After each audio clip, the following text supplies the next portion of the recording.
ध्यान लागले रामाचे, दुःख हरले जन्माचे, दुःख हरले जन्माचे, दुःख हरले जन्माचे, ध्यान लागले रामाचे, ध्यान लागले रामाचे, ध्यान लागले रामाचे, ध्यान लागले रामाचे.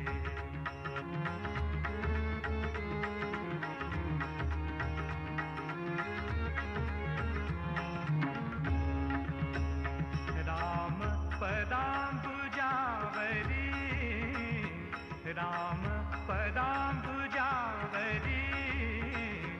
राम पदांबुजावरी, वृत्ती गुंतली मधुकरी, वृत्ती गुंतली मधुकरी, राम पदांबुजावरी.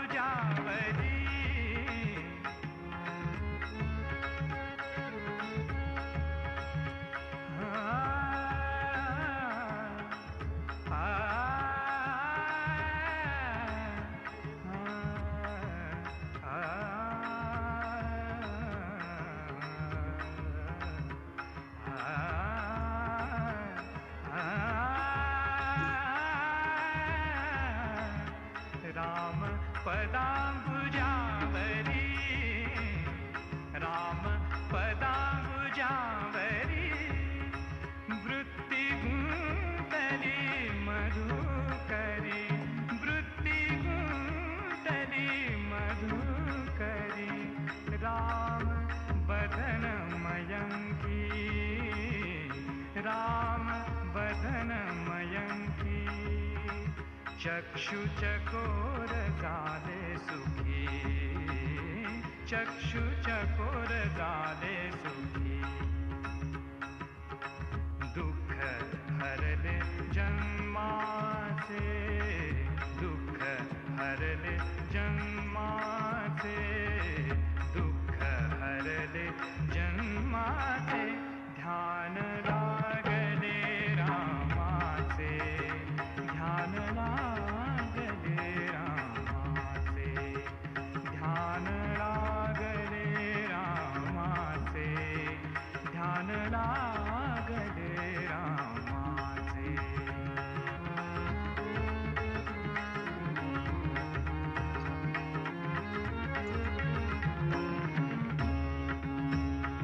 तनु मेघ श्याम मेळे, तनु मेघ श्याम मेळे, तनु मेघ श्याम मेळे, चित्त चातक निवाले, चित्त चातक निवाले, तनु मेघ श्याम मेळे.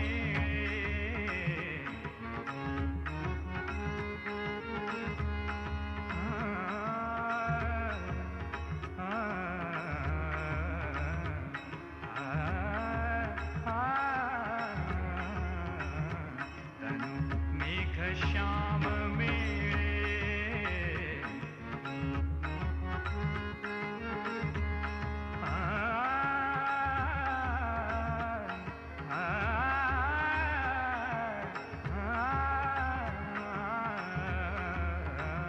तनु मेघ श्याम मेळे, तनु मेघ श्याम मेळे, चित्त चातक निवाले, चित्त चातक निवाले, कीर्ति सुगंध तरुबरी, कीर्ति सुगंध तरुबरी, कीर्ति सुगंध तरुबरी, कुजे को पीड़ा बैखरी, कुजे को पीड़ा बैखरी.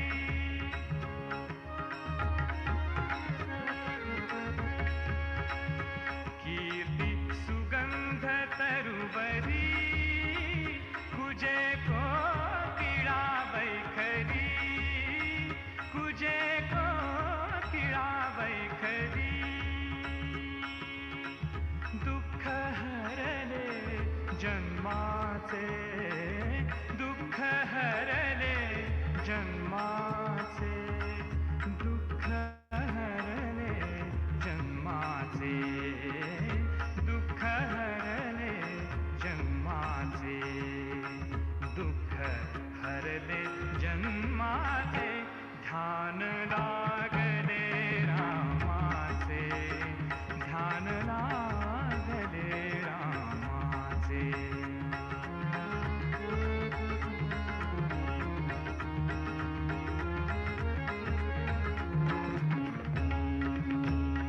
रामी रामदास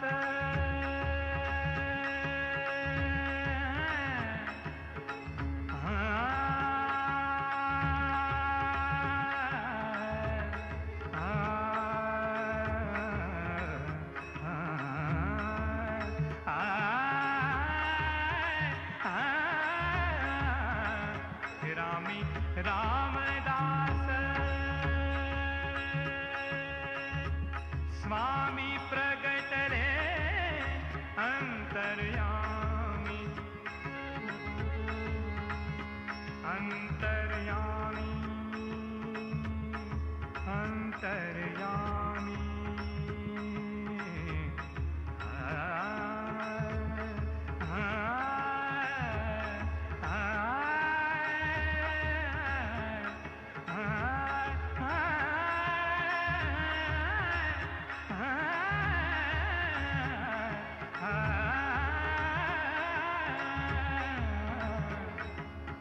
स्वामी प्रगटले अंतर्यामी, स्वामी प्रगटले अंतर्यामी,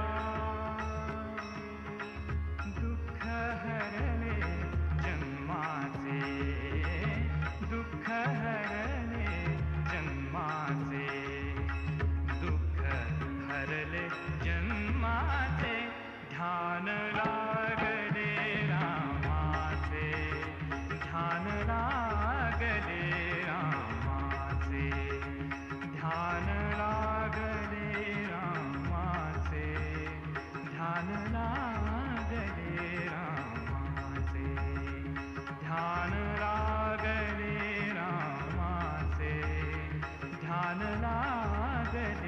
रामाचे,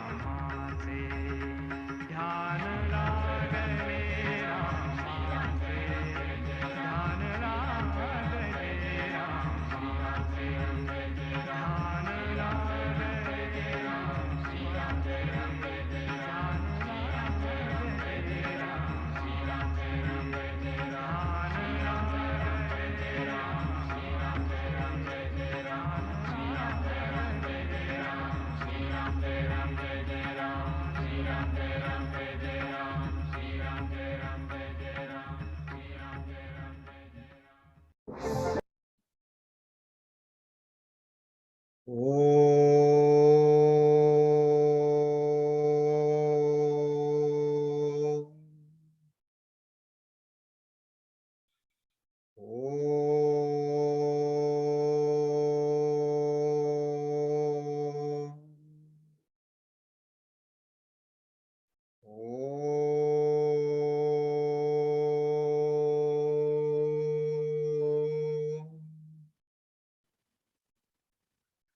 ओम श्री गणेशाय नमः. ओम श्री सरस्वत्यै नमः. ओम श्री गुरुभ्यो नमः. शुकासारिखे पूर्ण वैराग्य जाचे, वसिष्ठा परिज्ञान योगेश्वराचे, कवी वाल्मिका सारिखा मान्य ईसा, नमस्कार माझा सद्गुरु रामदासा, नमस्कार माझा सद्गुरु रामदासा. जय जय रघुवीर समर्थ. नमस्कार. आपण या दासबोधामध्ये ज्ञानदशक बघत आहोत. त्याच्यामध्ये आपले आतापर्यंत 8 समास बघून झाले. गेल्या वेळी आपण आत्मदर्शन समास संपवला. खरं म्हणजे आत्मदर्शन संपल्यानंतर काही उरायला नको, पण समर्थांना कल्पना असणार की त्यांच्या समोरचे श्रोते आता तुमच्या आमच्या सारखेच असणार. मग त्यांना समजलं नाही, कारण ते म्हणतात अरे तो तू आत्मा जो म्हणतात तो तूच आहे, पण आता मला कळत मी कोण आहे काय आहे. मग त्यासाठी मला खुणेनं सांगायला लागतं. ती आज ज्ञान मीमांसेचं पण एक थोडं बघू आपण की आपण आपलं ज्ञान आपल्याला कशा तऱ्हेनं होतं. ते समर्थांना बघा, आता ही नवीन नवीन सायन्स आता निघत आहेत, पण समर्थांना त्यावेळी पूर्ण कल्पना होती. म्हणून हे आत्मज्ञान खरं आपल्याविषयी ज्ञान आहे की नाही, तर ते कळण्यासाठी आता सिद्ध लक्षणं सांगायला लागले की हे सिद्धांची लक्षणं काय आहेत. हे खरं आपलं ज्ञान आहे बरं.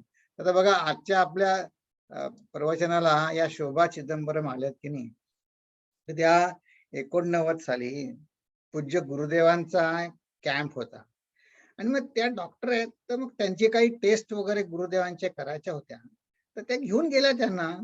आणि येताना मग त्यांची त्या डॉक्टर आहेत, ते ड्राईव्ह केलं ते पण 2-3 डॉक्टरच असणार, तर ते चर्चा करत होते. तर संध्याकाळच्या प्रवचनामध्ये गुरुदेव म्हणले, म्हणे तुम्हाला आत्मज्ञान मला अगदी आठवत आहे. म्हणजे तुम्हाला आत्मज्ञान कसं समजत नाही माहितीये का, म्हणजे तुमच्याबद्दल ज्ञान आहे, पण ते मी तुमचं वर्णन करतोय, पण ते तुम्हाला वाटतं हे कोणाचं वर्णन करतात काय माहिती. ते म्हणे हे म्हणे कसं, तर म्हणे आता म्हणे मला घेऊन गेले होते तपासायला काय हार्ट किती फंक्शन आहे, अमुक आहे तमुक आहे, आणि म्हणे येताना परत येताना डॉक्टर लोक 3 जण बोलत होते, ते माझ्या हार्ट बद्दल बोलत होते, मला काहीच समजत नव्हतं. ते माझ्या हृदयाबद्दल बोलत होते आणि मला त्यातलं काहीच कळत नव्हतं. ते एकमेकांमध्ये चर्चा करत होते. मी म्हणते कोणाविषयी बोलतोय, नाही म्हणले स्वामीजी तुमच्या हार्ट विषयी बोलतोय. तसं आपलं होत आहे.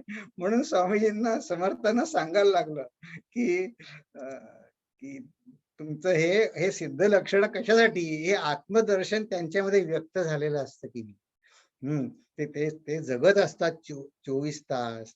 मग ते काय आहे सिद्ध लक्षण. कारण का बघा, हे जे गेल्या वेळेस सांगितलं ना, अरे तो आत्मा तोच अजन्म तूच आहे, हे वचन तू सदृढ धरून ठेव. म्हणजे तरी समजत नाही सदृढ धरू म्हणजे करू काय. म्हणे ऐसा वचनाचा विसर पडोच निधी. आता ते काय कळत नाही बघा. मग आता त्यांनी कसं सांगितलं की अरे जे तुझ्या जवळच आहे ते तुला जर कधी प्राप्त झालं, मग तुझा शोध थांबेल की नाही, तू शोधायचं थांबशील की नाही, कुठे जायला नको की नाही. मग तसं म्हणे तुझं हे जन्म दुःख जन्मांतरीचं दुःख फिटणार आहे. बघा आज आपण भजन कसं म्हंटल, स्वामीजी कसं म्हणले समर्थ, दुःख दुःख फिटले जन्माचे. कधी झालं ते, ध्यान देवाशी रामाचं ध्यान लागलं, त्याची परिणिती कशात आली, तर दुःख फिटले जन्माचे. मग ती आता प्रक्रिया आता समर्थ समजावून सांगतायत की बाबा, मग त्यांना कल्पना होतीच. आत्मदर्शन संपवताना त्यांनी शेवटच्या ओव्यांमध्ये सांगितलंच आपल्याला, ऐसे जयास झाले ज्ञान, तया पुरुषाचे लक्षण, पुढिले समासी निरूपण, बोलिले असे. असा हा आपला गेल्या वेळी आत्मदर्शनाचा समाज संपला. माझं ते सांगताय. चला आता आपण सिद्ध लक्षणं जी समर्थांनी सांगितली, कशासाठी सांगितली, हे आत्मदर्शन जे माझ्यामध्ये व्यक्त व्हायचं आहे, हे सगळ्या आपल्या सगळ्यांचे हे ध्येय आहे, ते पटण्यासाठी सिद्ध लक्षणं सांगत आहे. श्रीराम अंतरी गेलियामृत, बाह्य काया लखलखित, अंतरस्थिती बाणता संत लक्षणे कैसी. आता इथे यांनी आत्मज्ञानाला अमृताची उपमा दिली. हे म्हणले असं एक कल्पना पुराणांमध्ये की अमृत प्यायलं की काया तेज पुंज होते. पण ते म्हणले असं संतांचं होतं, ते असे ज्या संतांनी असं अमृत प्यायलं आहे, ते संतांची लक्षणं काय आहे. त्यामुळे झाले आत्मज्ञान बरवे, हे कैसे निपा जाणावे, म्हणून बोलली स्वभावे साधू लक्षणे. हे हा शिष्यांच्या याच्यात प्रश्नच असतो की या साधूंना आत्मज्ञान झालंय का, हे कसं जाणावं. तर एक स्वामी खूप छान सांगत होते, वृद्ध होते, पण ते म्हणे सांगत होते की म्हणे असा प्रश्न म्हणे लोक जो कोण आता निरूपणाला जातात ते विचारतात, आणि म्हणे याचं उत्तर म्हणे देणं फार काही काही वेळे म्हणे त्याच्यातच खूप मजा असते. म्हणे ते विचारतात, स्वामीजी तुम्हाला असं कोणी आत्मज्ञानी संत माहिती आहे का, असं म्हणे विचारलं की म्हणे आम्ही तर समजून चुकतो की म्हणजे ह्याची अशी समजत नाही की मला आत्मज्ञान झालंय असा समजतच नाही. कारण मग एक दुसरं म्हणे की आता अं, आत्मज्ञान झालंय तर आता मी उत्तर द्यावं की नाही झालं. तर म्हणतात मग कशाला उगीच बडबड करता, नाही झालं तर. समजा जर म्हणे सांगितलं हो झालंय, पण तुम्हाला कसं होणार आत्मज्ञान, तुम्ही काय काहीच्या काही बोलता. मग काय करतो आम्ही, आम्ही म्हणले गप्प बसतो. पण आता समर्थांनी आपल्यावर उपकार म्हणून हे सांगितलं की म्हणून बोलली स्वभावे साधू लक्षण. हा एक सिद्धांचे लक्षण, सिद्ध म्हणजे स्वरूप जाण, तेथे पाहता वेगळे पण मुळीच नाही. आता खरी जी अडचण आहे ना ती इथे आहे सगळी, की आपण आपलं आतापर्यंत आपलं जे ज्ञान सगळं झालंय ना ते वेगळेपणाने झालेलं आहे. की आपण भगवंताचं गुरुची प्रसिद्धी पण आपण वेगळेपणे पाहतो. अगदी प्रामाणिक साधक जरी झाला तो म्हणतो मला अशी अनुभूती आली, तर असं काय होतं माहितीये का, आपले लौकिकातले अनुभव येणं जरूर असतं आपली साधना खोल जाण्यासाठी, किंवा आपलं साधन पक्व व्हावं, माझं साधनात लक्ष लागावं म्हणून गुरु आपल्याला नकळत आकस्मिकपणे मदत करतात. पण आपल्या हातनं काय चूक होते, आपला तो अनुभव, त्याची धार, त्या अनुभवाची धार असते ना ती काळ गेला की बोथट होते, कालांतराने. एक उदाहरण मला अगदी आठवते, हे इथलं अमेरिकेतलंच उदाहरण आहे. असं आहे, आपल्या प्रत्येकजण यातनं गेला आहे म्हणून हे उदाहरण तुमच्याकडे शेअर करतो. बघा ज्या आपण प्रत्येकजण अमेरिकेत आलो तर आपल्याला कठीण परिस्थितीत तर गेलोच आपण. कोणी विद्यार्थी म्हणून आले, कोणी कसे म्हणून आले, तर कठीण परिस्थिती असतेच आपल्याला. मग त्याचे गुरु त्याला फार गुरुची आठवण यायची. कॉलेजमध्ये होता, नुकती नोकरी लागली होती पोस्टडॉक, आणि मग पैसे नसायचे, व्हिसाची अडचण, गाड चालवता यायची नाही, काय एक विचारू नका किती अडचणी, पुष्कळ. तर तो गुरूंची प्रार्थना करायचा. तर त्याच्या गुरूंनी त्याला सांगितलं होतं की तू फक्त भगवंताचं नामस्मरण कर, मी तुझ्या आजूबाजूला, आता हे शब्द मला कठीण जातात बोलायला, ते म्हणले मी तुझ्या घरी कुत्र्यासारखा लोळत पडेल, कुत्र्यासारखा तुझी रक्षा कर. काय काय स्वामी असं काय म्हणता. मग आता इथे आला, खूप त्याला मनस्ताप झाला, काय सुधरत नव्हतं काही, कोणाशी बोलावं, त्यावेळेस काही इंटरनेट नव्हतं, काही युट्यूबवर कोणाचं ऐका वगैरे काही नाही. तर एकदा तो सांगत होता, ते एकदा काय झालं, गाडी नव्हती, मग कुठे पब्लिक लायब्ररीत जायचा जवळ काहीतरी. तर एकदा म्हणजे पब्लिक लायब्ररीत जात होतो, हे वेगळेपणाच्या अनुभवाचं सांगतोय मी, ते विसरू नका. म्हणजे पब्लिक लायब्ररीत जात होतो तर माझ्या पाठीमागनं एक म्हणे अतिशय उंच, अगदी काय म्हणायचं, देखणा असा कुत्रा, सुंदर कुत्रा माझ्या मागून चालत आला. म्हणून मी लायब्ररीत आतमध्ये गेलो, तिथेपर्यंत आला. म्हणलं मला आधी म्हणे थोडी भीती वाटली, मग मला कळलंच नाही माझ्या मागून येतोय. तर ते तिथल्या म्हणे रिसेप्शनिस्टनी विचारलं की ह्या तुमचा कुत्रा आहे का लायब्ररीमध्ये, कारण आतमध्ये न्यायचं नाही कुत्र्याला. तो तो मला सांगत होता, अरे म्हणे मला, मी कुठला म्हणे पेट ठेवतो, मलाच कोणी पेट म्हणून ठेवलं तर मला हवं होतं. मी काय कुत्रा ठेवणार. तर म्हणले नाही, म्हटलं माझं नाही हा. मग तो गेला लायब्ररीत, परत आला तर म्हणे तो कुत्रा तिथे बसला होता अजून. त्याने पुस्तक घेतली, चालत चालला ते घरी. तर पुन्हा कुत्रा माझ्या मागोमाग. म्हणले हे काय, कोण आहे, कोणाचं काय आहे. घर जवळ आलं, घर येताना हे चालत होता आपला, ते एकदम त्याच्या डोक्यात प्रकाश पडला की अरे आपले गुरु आपल्याला तर असं म्हणले होते की तू भगवंताची प्रार्थना कर, तुझ्या पुढे मागे मी कुत्र्यासारखा लोळत पडेल. तो म्हणला माझ्या अंगावर एकदम काटा आला आणि मी वळून बघितलं तर कुत्रा नाही. कुत्रा गेला. कुठे गेला?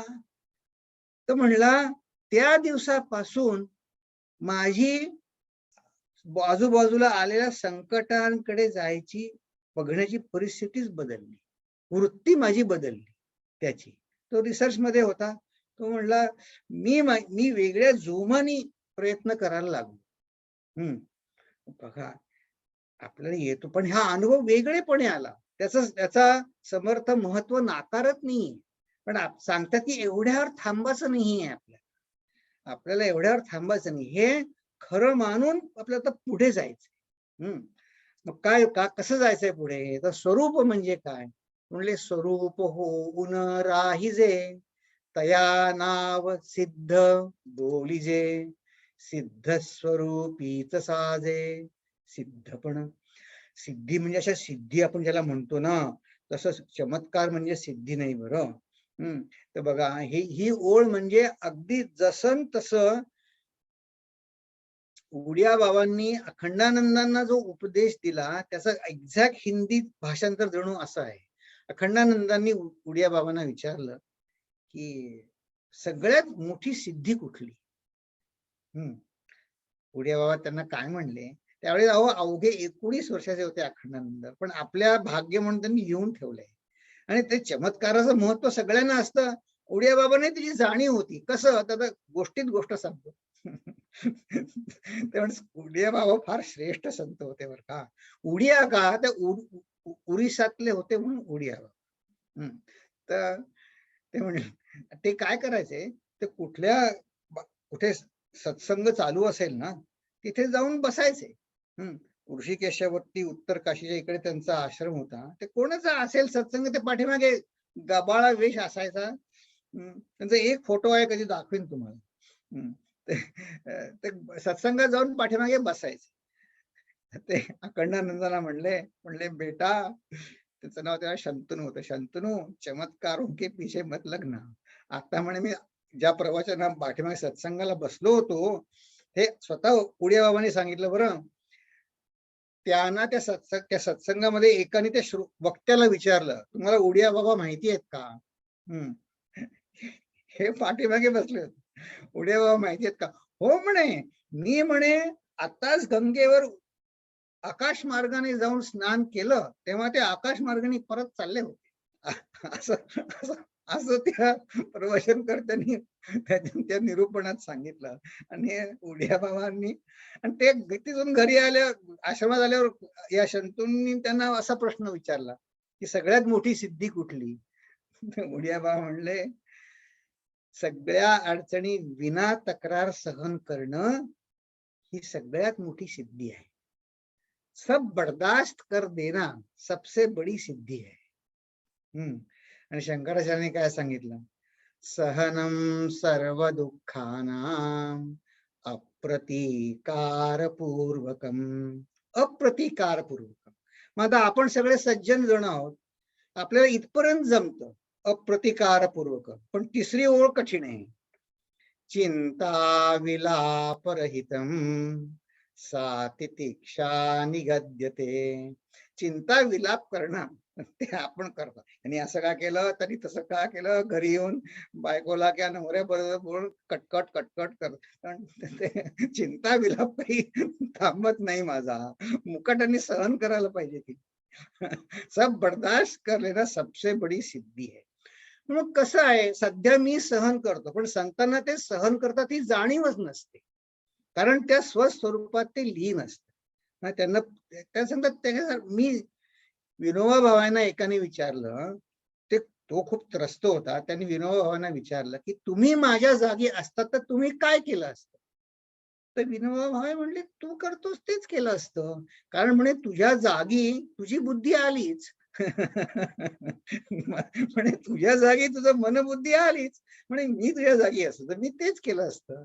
तर मी कसं, बघा माझी बुद्धी कशी आहे, मी शरीर आणि परिस्थिती मी मानतो, पण संत म्हणतात तुझं मन आणि बुद्धी म्हणजेच तू खरा आहेस. मग विनोबाबांनी उत्तर ते समजायला तरी आपल्याला पाहिजे हो त्यांनी दिलेलं उत्तर, की मी तुझ्या जागी असतो तर काय केलं असतं म्हणे, तर अगदी तू करतो तेच केलं असतं मी. कारण म्हणे तुझ्या जागी तुझी बुद्धी आलीच म्हणे, मी वेगळं काय करणार. तर पण हे सिद्ध स्वरूप म्हणून जो स्वरूपात सिद्ध आहे, ज्याला काही हॅपी, तो हे खरं सिद्ध पण आहे. आणि हेच वेदशास्त्रात प्रसिद्ध आहे. स्वस्वरूप स्वतः सिद्ध, तयासीज बोलिजे सिद्ध, अन्यथा न घडे. अन्यथा न घडे. बघा आता पुढे जाऊ. तथापि बोलो काही एक, साधकास कळाया विवेक. आपल्याला आपल्या अंगी विवेक जागृत होण्यासाठी ते आपल्याला काही सांगत आहे. काय म्हणतायत? सिद्ध लक्षणाचे कौतुक ते हे ऐसे असे. मतलब बघा, सिद्ध पुरुषाला बाहेरून देहाने ओळखायचं नसतं, पण त्याचा तो स्वतःच म्हणजे स्वतःच्या देहाला देह मानत नाही. तर आपण त्याला देहावरनं कसं काय बरं ओळखणार? ते नसतंच ओळखायचं. मग काय ओळखायचं असतं? की संतांच्या जागी किंवा अशा सिद्ध पुरुषाच्या जागी त्याला स्वतःला काही शंका नसते. त्याच्या सर्व शंकांची निवृत्ती झालेली असते अशा ह्यांची. त्याला परमात्मा स्वरूपाचे कायम भान किंवा जाणीव असते, की त्याची कायम आठवण असते. हे कसं माहितीये का? आता समजा आपण विमानाने कुठे चाललो, आपली सीट काय असेल 5A समजा, काय असेल 5A. मग आता बरीच असेल 12-14 तासाची फ्लाईट. आपण कुठेही त्या आईल मध्ये हिंडलो तरी आपल्याला भान असतं की नाही, की मी हिंडू दे कुठे सुद्धा, पण मला ते 5A सीटवर जाऊन बसायचं आहे, हे भान असतं. आपण काही जप करतो का त्याचा? नाही. आपल्याला भान असतं, पण हे मी कुठे आलोय, ते तात्पुरतं कुठे हिंडायला आलोय आईल मध्ये, पण माझं सीट 5A आहे. तसं मला तशी त्यात रे ना, ही भगवंताची जाणीव मला कायम पाहिजे. आणि तिसरं, याची परिणिती काय होईल, आत बाहेर समाधान माझं होणार. मग समर्थ काय सांगणार आहेत पुढे, अशा अर्थाची ओवी येणार आहे, की ह्या ज्या 3 ही जी लक्षणं सांगतायत ना, त्या लक्षणांचा अभ्यास नाही करायचा बरं, किंवा या लक्षणांचा देखावा नाही करायचा, पण भगवंताची प्रार्थना करून माझ्यातनंही प्रगट होतील, आपोआप प्रगट होतील, आपोआप प्रगट होतील. चला आता आपण पुढे बघू. अंतरस्थित स्वरूप झाली, पुढे काया कैसी वर्तली. बघा समर्थांनी शब्द सुद्धा किती सुंदर, अगदी योग्य मोजून वापरला. ते काय म्हणले, हा पुरुष कसा वागतो किंवा हा साधक कसा वागतो असं नाही म्हणले, त्याची काया कशी वर्तते. आहा, म्हणजे तो देहाने व्यवहार करतो, तो स्वतः व्यवहार करतच नाही. अशा अर्थाची ओवी पुढे आता येणार आहे, की तो स्वतः कसा असतो. जैसी स्वप्नीची नाथिली स्वप्न रचना. जर स्वप्नाची रचना नंतर आपल्याला खूप मोठं स्वप्न पडलं, स्वप्नामध्ये मोठ्या कुठे तुम्ही आश्रमात मोठं बिल्डिंग होतं, तिथे कचरा पडला होता, जे पण काही आहे, मग उठल्यानंतर आपल्याला आपलं अंथरूण पांघरूण साफ करायला लागतं का? नाही, ते पण स्वप्न संपलं की गेलं, सगळं झालं. कदाचित शिष्य म्हणला असेल स्वामीजींना, समर्थांना, अहो स्वामीजी हे स्वप्न असं नका सांगू, नीट पुन्हा ते अद्वैत वेदांताचं इतकं नका, आम्हाला काही समजून सांगा. किंवा समर्थ म्हणले, बरं बरं बरं.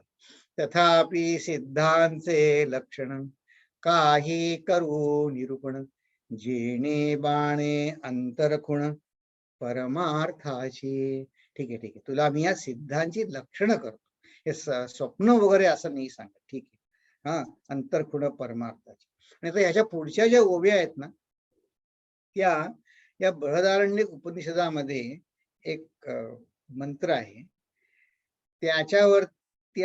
त्याच्यावरती विद्यारण्य स्वामींनी पंचदशी हा जो ग्रंथ आहे, त्यातला जो 7वा अध्याय आहे, त्याच्यामध्ये या 243 ओव्या, श्लोक, ह्या एका श्रुतीच्या एका वचनावर तर हे सगळं 7वं प्रकरण म्हणजे तेच आहे. आणि हे बृहदारण्यक उपनिषदला जी ऋचा आपण वाचणार आहोत, त्याच्यावरती हा उरलेला सगळा समास आहे. काय आहे? आत्मानं चेत विजानीया अयमस्मीति पुरुषः. चेत म्हणजे इन केस, किंवा ज्या कोणाला, ज्या कोणाला काय विजानीय, त्याला उमज होईल. काय होईल? हे आत्मतत्व, हे अयम अस्मी, मी आहे हे, अशा पुरुषाला आत्मानं चेत विजानीयात् अयमस्मीति पुरुषः. आणि पुढची ओळ आहे ना, तो रिटॉरिक क्वेश्चन आहे. जसं गेल्या समासात स्वामींनी आपल्याला असे प्रश्न विचारले होते, की त्याचा काय प्रश्न आहे? किमिच्छन् कस्य कामाय शरीरम अनुसंज्वरे. अनुस्वंज, ज्वर म्हणजे ताप. तो आपल्या शरीराला ताप देईल का असा मनुष्य? त्याला कुठली इच्छा असेल आणि त्याला कुठली कामना असेल, अशा पुरुषाला, की ज्याने स्वतः मी आत्मा म्हणजे परिपूर्ण आहे असं ज्याला त्याला काही काम स्वतःच्या शरीराला ताप देईल का? तर त्याचा अर्थ नाही असा आहे. तर मग हे ह्याच्यावर जे ते अगदी टेक्निकल डिस्कशन तृप्ती प्रकरणात आहे, पण ह्या पुढच्या ज्या ओव्या आहेत ना, त्या समर्थाने इतक्या सोप्या करून सांगितल्यात आपल्यासाठी. बघा, सदा स्वरूपानुसंधान हे मुख्य साधूचे लक्षण. जनी असोन आपण जना वेगळा. तो जनामध्ये असतो, पण त्याचं मेंटली ही ट्यून टू स्वरूपानंद कायम. कसा? स्वरूपी दृष्टी पडिता तुटून गेली संसार चिंता. पुढे लागली ममता निरूपणाची. त्या म्हणले त्यांनी शब्द सुद्धा किती सुरेख वापरलाय. त्याला एकदा कळलं की मी स्वरूप आहे, जसं बृहदारण्य उपनिषद म्हणले, तो स्वतःच्या शरीराला ताप देईल का? नाही. किमिच्छन् कस्य कामाय शरीरम अनुसंज्वरेत न संज्वरेत इत्यर्थः, की नाही त्रास देणार. तर तशी तुटवून गेली संसार चिंता, त्याला काहीच चिंता नाही. पण म्हणले काय? पुढे लागली ममता निरूपणाची. म्हणजे काय ममता निरूपणाची? तर एका संतांनी खूप छान सांगितलं. ते म्हणले ते सगळेजण मिळून वृंदावनला गेले होते, ट्रिप काढून त्यांच्या आश्रमात. खेडेगावात होता त्यांचा आश्रम. ते सगळेजण गेले होते.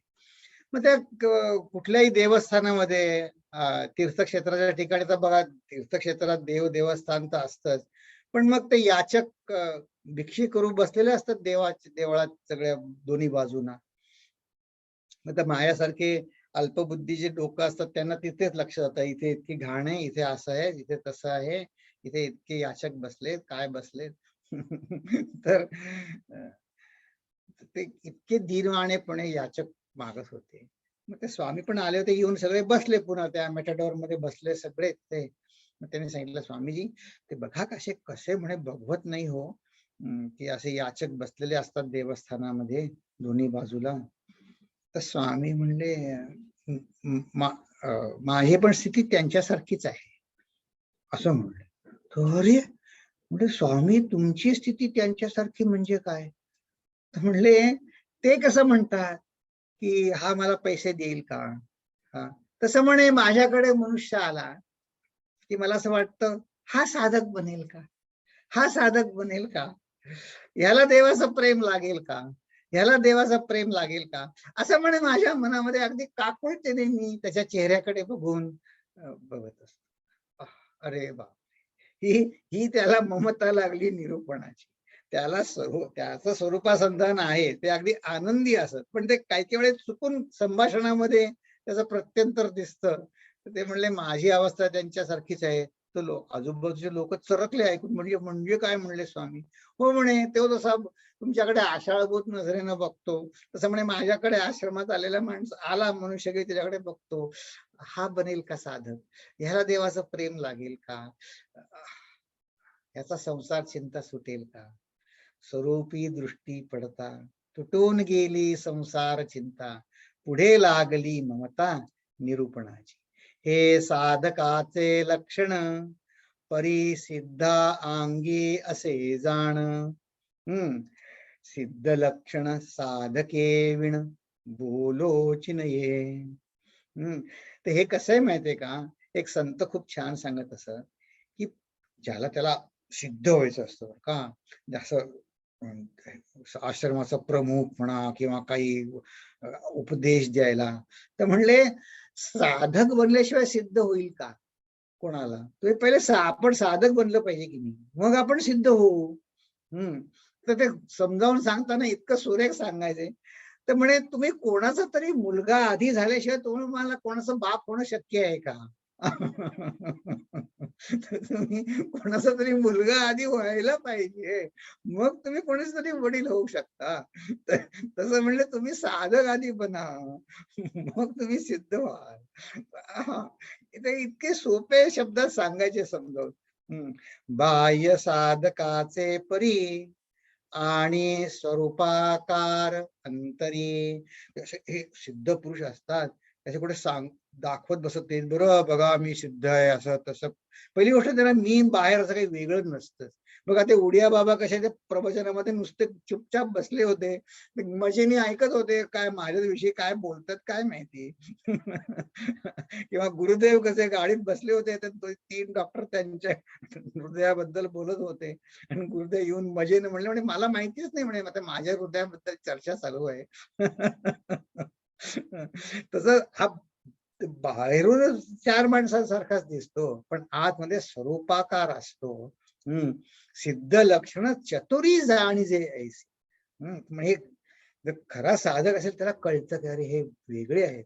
तर ते एक काय म्हणायचं अतिशय गमतीचं पण भेदक गोष्ट आहे. खूप वर्ष झाली त्याला. मी कोल्हापूरला आपला चिन्मय आश्रम आहे, त्याला तिकडे गेलो होतो. मग येताना एक जो ड्रायव्हर आहे, तो ड्रायव्हर आपल्या या प्रकाशजींना माहितीये बघा, सोमणांना श्रीनाथ मला घेऊन येत होता. तो श्रीनाथ अर्ध्या वाट्यात फलटणच्या अलीकडे, आता मला त्या स्वामींचं नाव माहिती नाही. तो श्रीनाथ तो चालक आहे, त्यांना आम्ही करतो दरवेळी, त्याला सगळी खेडेगावची माहिती आहे. तो म्हणला मला, म्हणे साहेब इकडे एक सुंदर दत्ताचं आश्रम आहे, जायचं का इकडे? म्हटलं चल, वाटेत आहे ना. मला फक्त ते घरी जायला उशीर नको म्हणून वाटेत आहे ना. हो गेलो. अहो इतकं प्रशस्त दत्ताचं मंदिर आणि स्वच्छ संगमरवरी पायऱ्या, सगळं इतकं स्वच्छ देवस्थान, प्रसन्न वाटलं बघा, अगदी प्रसन्न. आणि मग ठीक आहे बघितलं. त्या स्वामींचं तर मी काय नाव विसरलो, पण मग आलो परत पुण्याजवळ आणि त्या पुण्यामध्ये दुसऱ्या एका आश्रमात मला जायचं होतं, तिथे गेलो. तर त्या स्वामींना सांगितलं की आता इथे येताना मी थांबलो होतो फलटण बरोबर, हे सुंदर आश्रम होता. तर त्या स्वामींनी या दत्ताच्या मंदिरामध्ये फलटण जवळ त्या आश्रमातली एक गोष्ट सांगितली. ते काय म्हणले, तिथले जे सिद्ध पुरुष होते ते तर आता नाहीये, पण ते ग्रहस्थ होते, पुढे त्यांची पत्नी वारली, पण ते सिद्ध पुरुष होते. पण ते असं काही आश्रम अमुक तमुक असं काही नव्हतं त्यांचं. ते तिथे राहायचे, लोकांनी मंदिर बनवलं त्याचं, त्यांना काय मुलं बाळ नव्हती, काय अर्धा 1 एकर त्यांची शेती होती, त्याच्यातच ते दत्त मंदिर उभं केलं. तर म्हणले ते फकीर वृत्तीने राहत साधेपणे. मग तिथे दर दत्त जयंतीला मोठा उत्सव होत असे, होतो म्हणजे अजूनही होतो.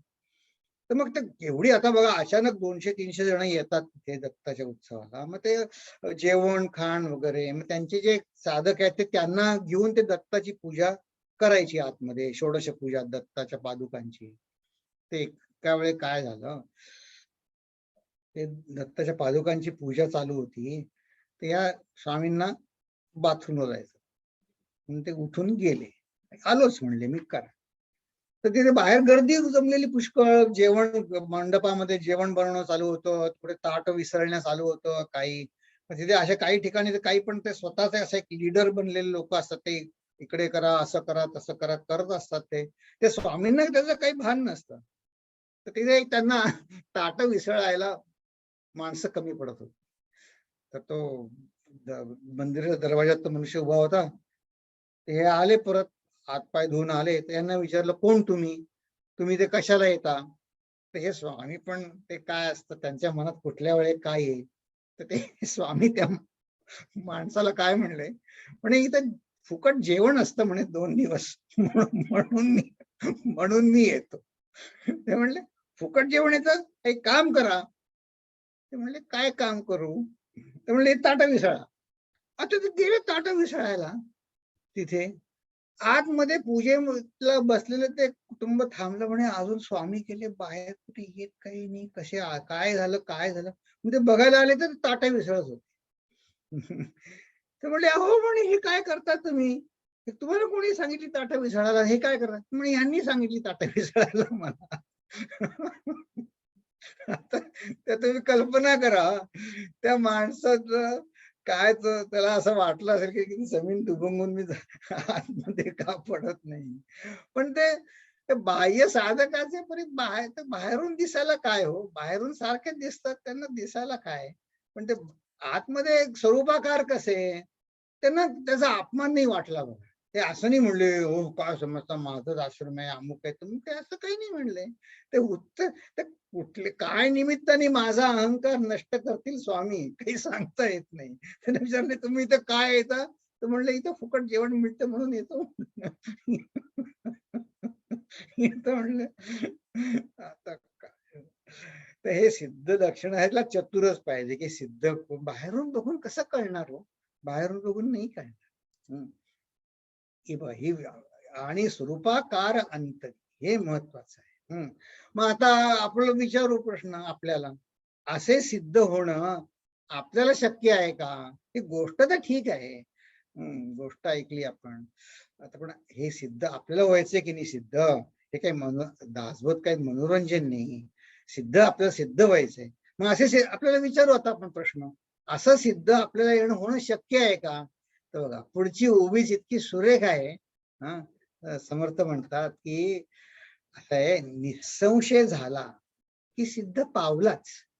बघा आपण जी 3 लक्षणं बघितली सिद्धाची, त्याच्यामधलं पहिलं लक्षण आता सांगतात, संदेह रहित साधन तेची सिद्धाचे लक्षण, अंतर्बाह्य समाधान सळेना ऐसे. बघा की मी साधन करायचंय, सध्या काय होईल, मग अचानक काही बदल नाही होणार, मला जन्मजन्मांतरीच्या ज्या काय माझ्या घट्ट धारणा आहेत काही, त्या एका मिनिटात नाही जाणार, हे चमत्कार नाही तो. पण मी जे साधन करणार ना, ते जर मी संशय सगळे सोडून केलं, तर समर्थ सांगतायत, समर्थांचे शब्द आहेत, हे सिद्धाचं लक्षण आहे, की मी संशयरहित साधन जे पण काही आहे ते मी संशय सोडून केलं की पण कसं, अंतर्बाह्य समाधान चळेना आहे. म्हणजे काय आहे, म्हणजे एकदा मी मनाशी ठरवलं ना, की हे साधन मला गुरुंनी दिले आहे, गुरुंनी सांगेल तू काही वेगळं, आणखी काही वेगळं करायची गरज नाही. आता बघा तो नवीन आलेला विद्यार्थी कसं म्हणत, माझ्या पाठीमागे कुत्रा दिसला आणि एकदम डोळ्यात लख्ख प्रकाश पडला, गुरु म्हणले तू दुसरं काही करू नकोस, फक्त माझी आठवण कर. आणि मग त्याला तो म्हणतो अंतर्बाह्य माझं समाधान, तेव्हापासून जी माझी सुरुवात झाली की काम करायला. तर हे आपल्या ऍटिट्यूडवर आहे, आपण जी मनाने आपण खरं मानलं पाहिजे गुरुचं वाक्य. मी मनाने खरं मानलं पाहिजे. हे कसं आहे, तसं एक मला विनोदी कार्टून सापडलं, पण ते आपल्याला साधं म्हणून पटण्यासाठी मी दाखवत आहे. तर बघा हे ऍटिट्यूड कसं आहे, बघा आता छोट्या मुलांच्या स्पर्धा वगैरे असतात की नाही, त्यांना 1, 2, 3 असं उभं राहून त्या ऑलिम्पिक सारखं बक्षीस वगैरे देतात, फोटो काढतात, तसा हॅपीनेस. पण हा पहिला नंबर आलाय बघा मुलाला, तो काय रडतोय काय करतोय, पण ते असं आहे, ते हॅपीनेस इज अ चॉईस. आता हा मुलगा दुसरा इतका आनंदी, काही काही वेळा आपलं दुःख होतं की हा दुसरा इतका आनंदी कसा काय, म्हणून सुद्धा मला दुःख होतं. माझ्यापेक्षा दुसरा आनंदी कसा काय. ते आपल्या समाधानावर आहे. तर ठीक आहे, कार्टून तर असू द्या, पण मग संदेह रहित, आता आपण विचार करू की रामदास स्वामींनी अशा सिद्धाची लक्षणं सांगितली, मग संदेह रहित साधन करणारा साधक कसा असतो, आपल्या पातळीवर येऊन विचार केला पाहिजे की नाही. सिद्ध तर झाले, पण आता संदेह रहित असलेला साधक कसा असतो ते आपण विचार करू, म्हणजे काय होईल, मला तसा साधक बनणं शक्य होईल, हो की नाही.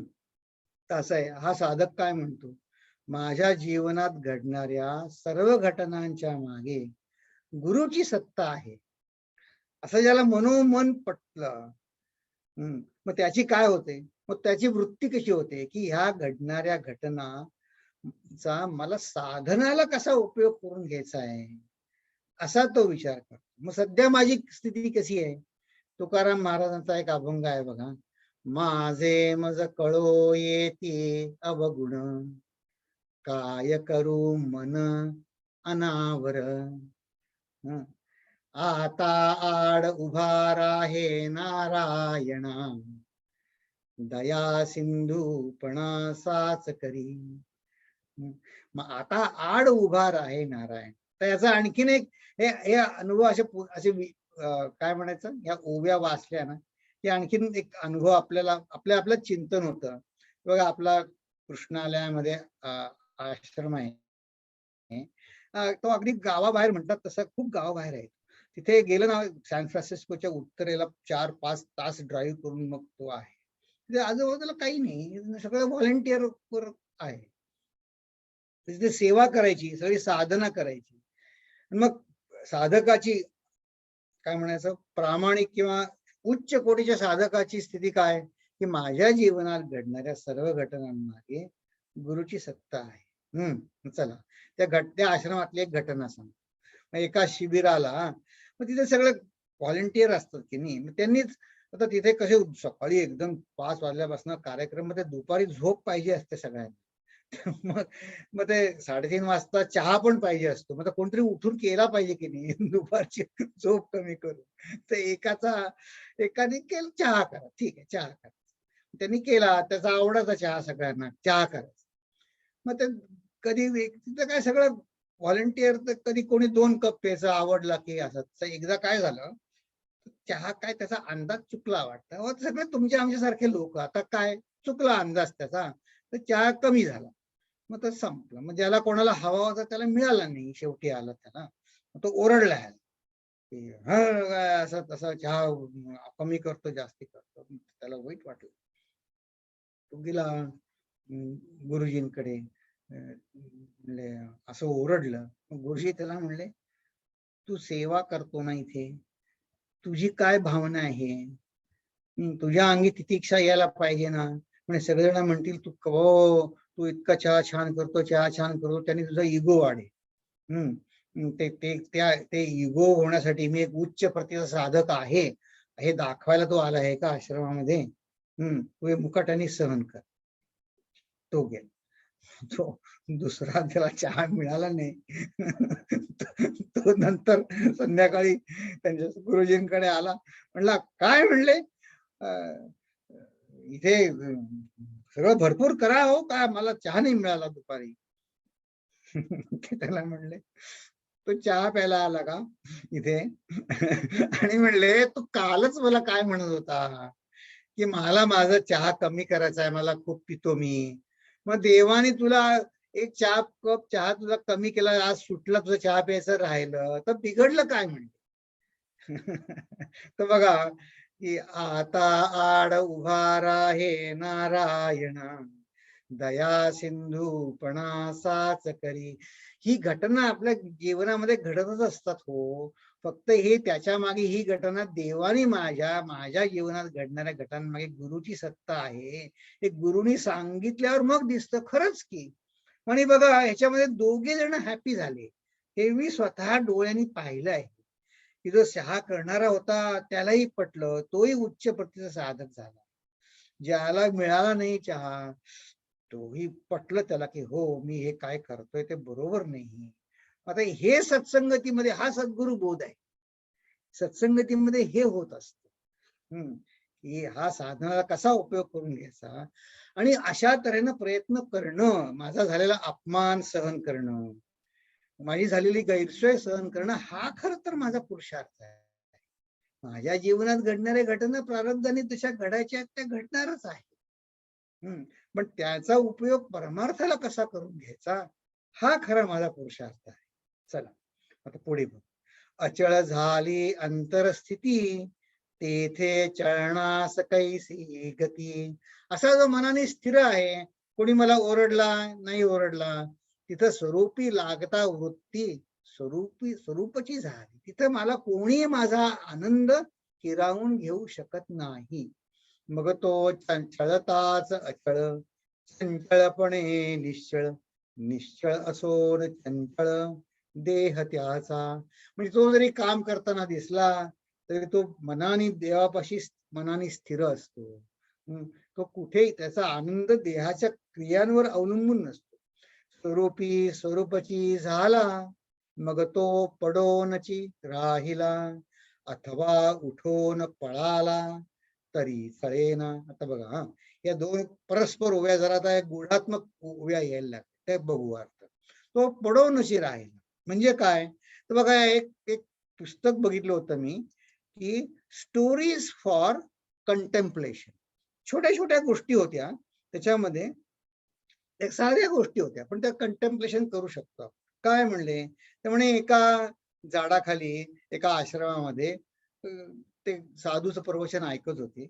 एवढ्यात सोसाट्याचा वारा सुटला, वादळ आलं, धुळीचं वादळ सुटलं, चक्री वादळ धुळीचं. राजस्थान मधली घटना आहे. आणि मग ते सगळेजण धुळीचं वादळ आल्यावरती ते सगळे जे ऐकायला बसले होते ते काय, ते पळाले, सगळे मंदिरामध्ये पळाले. आणि मग ते शमलं, गारा पडल्या, पाऊस आला, तो 10 मिनिटात शमलं सगळं. मग ते आले, ते स्वामी तिथेच बसले होते झाडाखाली. स्वामींना म्हणले, स्वामी तुम्ही, आम्ही तर पळालो सुरक्षेसाठी, तुम्हाला तुमची काळजी नाही वाटली का? का म्हणले, वाटली ना माझी मला काळजी. म्हणे तुम्ही पळाले नाही, तुम्ही इथेच पडून राहिले. नाही म्हणे, तुम्ही पळाला, मी पण पळालो. तुम्ही पळाला, तुम्ही कुठे पळाला? म्हणे तुम्ही बिल्डिंग मध्ये पळाला, मी माझ्या आतमध्ये पळालो. मी माझ्या मनामध्ये समाधी लावून मी माझ्या आतमध्ये पळालो, तुम्ही पण पळालात, दोन्ही ठीक आहे. अरे बाप, मग आता हे अथवा उठून पळायला समजा ते स्वामी पळाले असते तर बघा, बृहद योग वशिष्ठ एक आहे, त्याच्यामध्ये बरं 10 किती बरं 65,000 ओव्या काही काही आहेत. त्याच्यामध्ये एक असं आहे की रामाला शिकवत होते मुनी, वशिष्ठ मुनी रामाला शिकवत होते. आणि ते शिकवताना अरण्यामध्ये वेडा हत्ती आला, हत्ती पिसाळलेला, आणि वशिष्ठ मुनी उठून पळाले. आणि मग सगळे पळाले, पुन्हा येऊन बसले. आता असं त्या ह्याच्यात आहे की रामाने वशिष्ठ मुनींना विचारलं, अहो म्हणले तुम्ही तर सत्ताचं सगळं सांगत, सगळं मिथ्या आहे, मिथ्या आहे. मग म्हणले तुम्ही पळाले कसे काय? म्हणजे मी तर पळालो, मी विद्यार्थी आहे, तुम्ही कसे काय पळाले? त्याच्यात योग वैशिष्ट्यामध्ये आहे अशी ओवी की म्हणले माझं पळणं पण मिथ्याच होतं. जसा हत्ती, जशाच तसं. आता असं कुठे म्हटलं थोडी की तुम्ही हत्तीच्या पायी गेलं पाहिजे, असं म्हणजे काही शहाणपणा नाही काही. तर म्हणून म्हणलं तुम्ही करा कसेही, तुम्ही व्यवहाराने काम करा, पण स्वरूपामध्ये मी स्थित पाहिजे, माझा आनंद स्थित पाहिजे.